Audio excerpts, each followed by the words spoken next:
7वां अध्याय चंड और मुंड का वध। महर्षि मेघा ने कहा, दैत्यराज की आज्ञा पाकर चंड और मुंड चतुरंगिनी सेना को साथ लेकर हथियार उठाए हुए देवी से लड़ने के लिए चल दिए।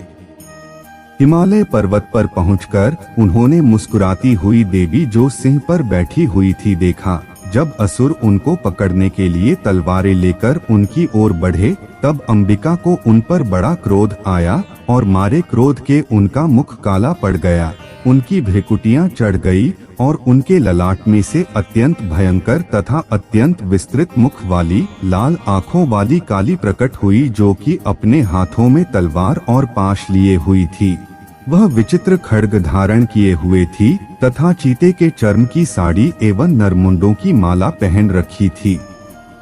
उसका मांस सूखा हुआ था और शरीर केवल हड्डियों का ढांचा था, और जो भयंकर शब्द से दिशाओं को पूर्ण कर रही थी। वह असुर सेना पर टूट पड़ी और दैत्यों को भक्षण करने लगी। वह पशुवर रक्षकों, अंकुशधारी महावतों, हाथियों पर सवार योद्धाओं और घंटा सहित हाथियों को एक हाथ से पकड़ दो कर अपने मुंह में डाला रही थी, और इसी प्रकार वह घोड़ों, रथों, सारथियों व रथों में बैठे हुए सैनिकों को मुंह में डालकर भयानक रूप से चबा रही थी।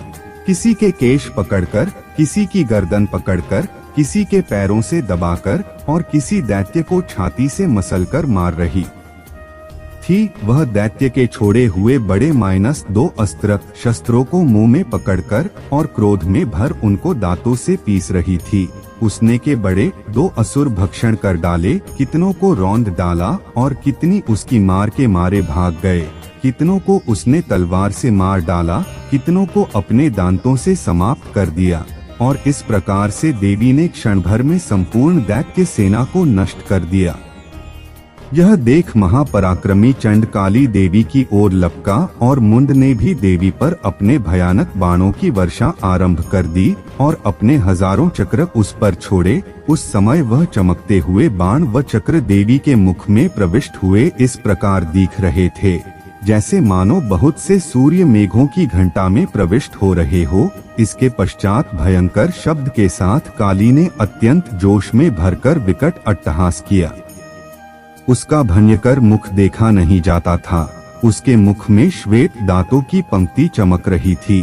फिर उसने तलवार हाथ में लेकर हूँ शब्द कहकर चंड के ऊपर आक्रमण किया और उसके केश पकड़कर उसका सिर काटकर अलग कर दिया। चंड को मरा हुआ देखकर मुंड देवी की ओर लपका, परंतु देवी ने क्रोध में भरे उसे भी अपनी तलवार से यमलोक पहुंचा दिया।